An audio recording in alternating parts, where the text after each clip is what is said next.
Thames নদী ইংল্যান্ডের ওপর দিয়ে বহুদিন বয়ে গেছে। এই লন্ডন শহরে তৈরি হয়েছিল দুটো শহর জুড়ে, একটার নাম লন্ডিয়াম, যে ল্যাটিন নাম ছিল, আর একটা ছিল ওয়েবমিনস্টার। এখন যেটা হয়েছে সেটা হচ্ছে এই টেমস নদীর ওপরে প্রমোদ ভ্রমণ, সেটা একটা দারুণ উপভোগ করার মতন জিনিস হয়েছে।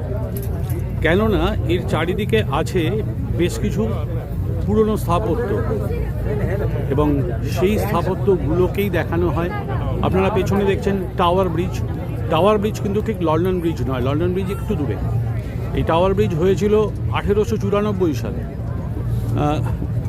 এবং এইভাবে যে এত সুন্দর করে আজকে যে ভ্রমণ হয় এবং এটা যে প্যাকেজিং এবং এটার যে মার্কেটিং, সেটা কিন্তু আজকে ইংল্যান্ড দেখিয়ে দিয়েছে।